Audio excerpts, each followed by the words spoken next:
faut arrêter d'attendre que les autres le fassent avant de nous commencer. On a le droit d'être des pionniers. On a le droit de commencer des trucs avant les autres, avant que ça soit obligé.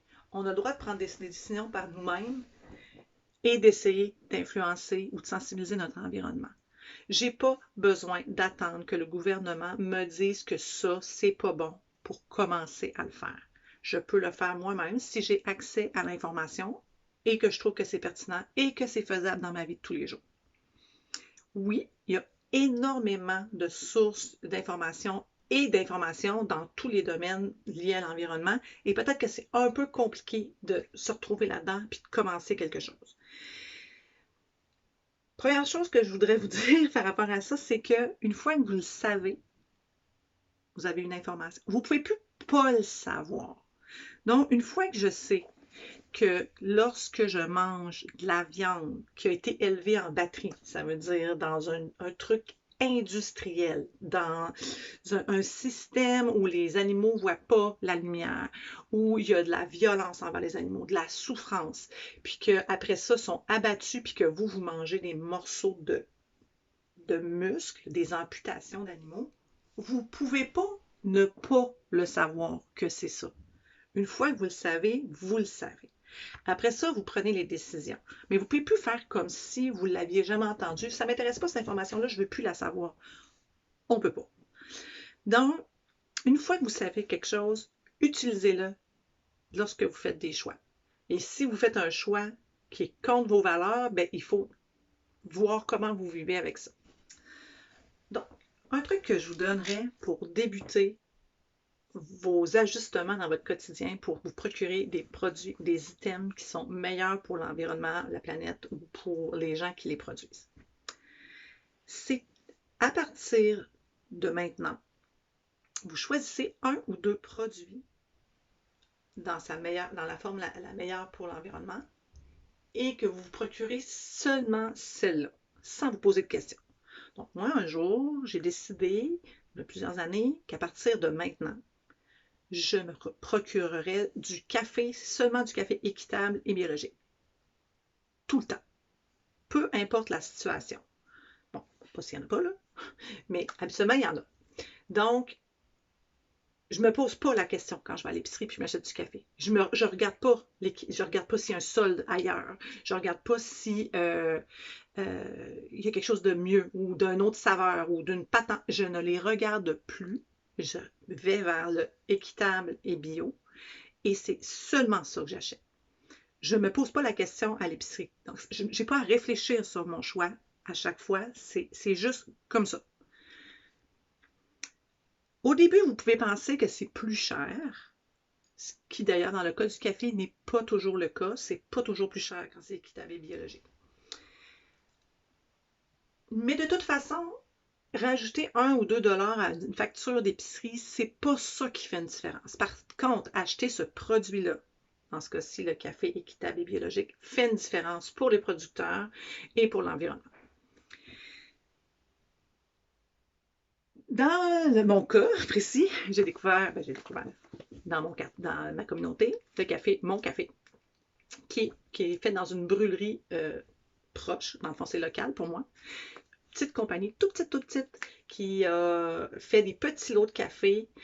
C'est même numéroté, celle-là, c'est le 780. Avec des torréfactions différentes. J'en ai essayé quelques-unes. J'ai trouvé ceux que je préfère. Il y en a dans plusieurs des commerces dans mon coin. Je vais toujours aller sur celui-là s'il est disponible. Parce que, premièrement, parce que je le trouve très bon. Ensuite, sa provenance me convient. Et elle est certifiée. Et ça fait vivre des gens de mon coin. Donc, je ne pense pas que Maxwell House ou Vanout a besoin que je lui donne mon argent. Là. Je ne pense pas qu'ils vont mourir là, si je n'en achète pas de leurs produits. C'est déjà des grosses compagnies. Tandis que la compagnie, Mon Café dans ce cas-ci, ben, il y a seulement quelques personnes qui travaillent là. C'est tout petit, c'est des gens à qui je peux parler, puis ça les fait vivre que j'achète leur café. Puis je ne l'achète pas par dépit parce que il faut que j'achète quelque chose du coin. Il est bon pour vrai. L'important, c'est que vous trouviez quelque chose qui vous convienne, puis une fois que c'est trouvé, vous ne changez plus.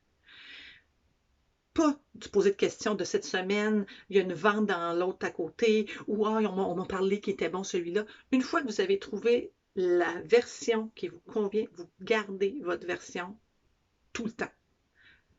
Puis ça allègera pas votre charge mentale. Si c'est choisi, ça va toujours être ça pour 1 ou 2 articles, pour commencer. Donc, je résume. Pour commencer à faire des bons choix qui sont responsables pour l'environnement, la première chose à faire, c'est de commencer. Pas la semaine prochaine, pas dans un an peut-être, si mes finances me le permettent. Commencez aujourd'hui.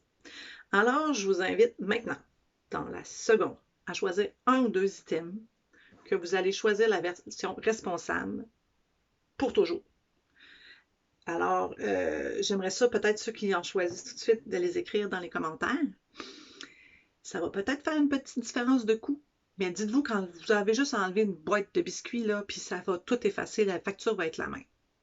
Puis moi, je m'engage à partir de maintenant, si je ne peux pas trouver des œufs dans ma communauté, des poules qui sont élevées dans mon coin chez des copains, à acheter des œufs de poules en liberté, systématiquement. Peu importe s'il y a une vente 2 pour 1 dans une sorte d'œuf ou peu importe, je vais acheter ceux qui sont les meilleurs pour mes poules si je n'ai pas accès à d'autres poules de mon milieu. Et à partir de maintenant, je vais acheter toujours du shampoing en barre. Je n'achèterai plus de shampoing en bouteille, même s'il est en vente à la pharmacie, même si je trouve qu'il sent bon, même si je sais qu'il me fait des beaux cheveux, je vais acheter un shampoing en barre. Donc ça, c'est mon engagement. Si vous faites ça, ben, je vous garantis 2 choses. Premièrement, vous allez être satisfait de votre produit que vous avez acheté parce que c'est des bons produits, pas parce que c'est bon pour l'environnement que c'est des produits de chenoute, là. On s'entend, là. Souvent, c'est fait encore plus minutieusement avec c'est meilleur au goût, ça a des meilleurs bienfaits ou peu importe. Et deuxièmement, vous allez vous sentir bien d'avoir fait un bon choix. Puis cette satisfaction-là, là, mettez-la dans votre coût un petit peu plus cher. Dites que vous êtes plus satisfait que si vous avez acheté un shampoing normal. Vous savez que vous avez fait quelque chose de bon. Puis ça, là, ça vaut quelque chose. Fait que si vous trouvez que c'est un petit peu trop cher, dites-vous que cette satisfaction-là, ben, ça coûte, ça vaut quelque chose. Donc, ben, la prochaine étape, ça va être de sensibiliser un petit peu votre environnement, vos amis, vos proches, de pourquoi vous avez pris cette décision-là pour toujours. Et peut-être que ça va les influencer à faire la même chose. À bientôt.